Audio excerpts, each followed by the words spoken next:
living in a small town, and most girls get knocked up in high school, and then that becomes their lives. And obviously, if you're a successful guy, you probably don't want to raise another guy's child, especially if you're still in your 20s, and then be saddled perhaps with the debts of that woman and the specter of the baby daddy throughout your life. Totally understandable that you wouldn't want to go down that treacherous road. But I suppose on the other hand, what it boils down to, I think, far more so, other than these extreme situations, is there are guys who do everything right, but they don't have a good personality. It's not that they have a bad personality, it's not that they're irritable, but it's sort of like in a conversation like this. They might be slouched off to the side or with their head down, or speaking really low, sort of like this, or maybe almost looking scared, even though they're not scared.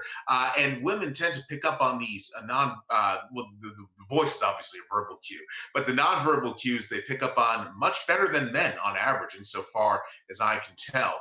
And that matters a lot to women. The emotional component of all this, essentially, men and women are attracted to each other in different ways. Sexual attraction, I mean, appearance is applies to both men and women, but men are almost totally appearance oriented, but women, appearance is secondary to the emotional fulfillment they have. And that's why you wind up seeing very attractive women with guys that are not conventionally attractive, some guys that are both unattractive and they are losers by any conventional metric, but the women still go with them because they get this emotional fulfillment, and that explains it. And I think a lot of guys just don't understand that, and the lack of understanding causes them problems and society problems as well. So this is something not unique to the West, but I think in the West it is quite prominent, unfortunately. I think there's very bad socialization between the sexes, and it causes, a litany of issues within our corner of the developed world. Do white people who join Antifa fall for media propaganda? Or do they rarely believe their worst enemy is Spencer and not corporate oligarchs? They seem so dumb. Normal, no normal person joins Antifa. Okay, it's because you're like the mirror version of the alt-right, generally speaking, that you join Antifa. If you're married with kids, you're not going to be joining Antifa.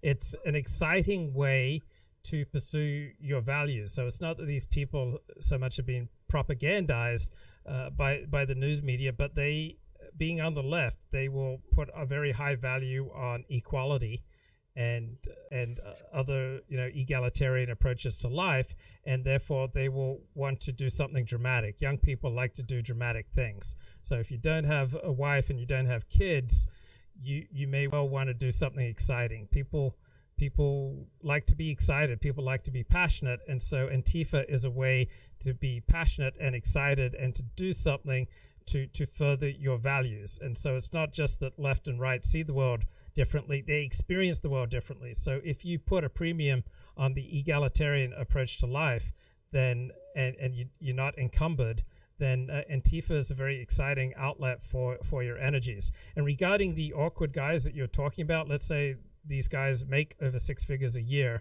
but they have weird interfering tension patterns. They have a weird hunch that they're socially awkward. All those guys that I know like that, they're all married to Asian women. Like, Asian women are far more accepting of these kind of frailties. And I, for example, could have married Asian, countless times over. I'm a bit of a quirky dude, and Asian women, generally speaking, they're quite willing to put up with my quirkiness because they see that that underneath my weirdness, that this is a guy who can commit, can settle down, and is not going to beat them, and is going to be a law-abiding, productive citizen. So yeah, I notice a lot of very awkward white guys who earn over 6 figures a year. A lot of Jews who are Jewish guys, awkward Jewish guys who marry Asian women. And then one more thing, there's a comment in the chat: nobody respects the institution of marriage anymore. That's nonsense. Probably half the population has considerable respect for the institution of marriage, and ironically, our elites do respect the institution of marriage. Our elites marry, our elites have children, and our elites stay married. Okay, our elites are not out there wife swapping.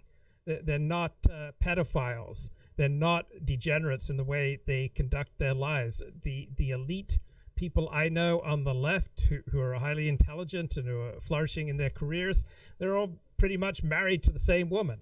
Okay, 10, 20, 30 years later, they have 3, 4 kids. All right, so they do respect the institution of marriage in the way they conduct themselves. Now they have liberal views. They may support same-sex marriage. They may support increasing rights for the transsexuals, etc. But the way they conduct themselves by their life choices, they show a great deal of respect for marriage. So the way that our elites, even when they're on the left, conduct themselves is very traditional. They marry people who are equally intelligent as them, and they settle down, and they have kids, and they stay married. Pass. Now I will address that. I think a lot of the people who join, I will address the question.